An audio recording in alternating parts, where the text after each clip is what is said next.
Good day, sir.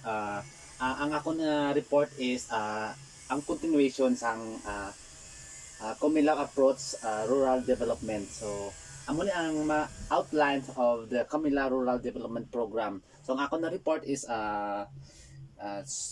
social welfare program. Assistance of given to the villagers in welfare areas such as public health, youth program, cooperatives, and family planning. So there is a social welfare program ga-assist sila sa dira nga village mag ano sila sa conduct mag ano sila sang public health daw ga amo nang ginalantaw gid nila ang public health.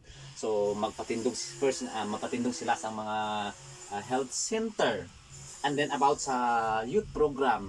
So kung ano ang mga kinahanglan sa mga youth, mga kalingawan nila, siyempre daw paliga-liga na sila, magpa-basketball, and then yun. And then may mga cooperatives, yun ang ano nila ginalantaw, dapat may cooperatives ang isa ka rural, and then family planning. So daw na ano naman naton ang family planning paano para makontrol ang population dra nga isa ka dra nga village. So number 11 is rural education.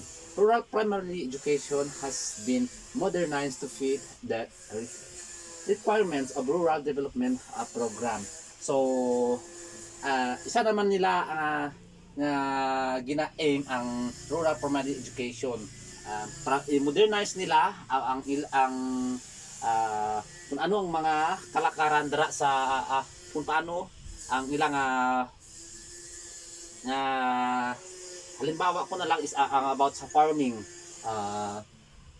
About sa farming before is daw hassle kayo ang ilang pag-ubra ng halos pila ka adlaw nga limpyuhanay sa ilang area, pero karon gina-modernize nila nang gagamit na sila sa mga herbicide about para hindi na gid ka mas madali ang ilang ubra.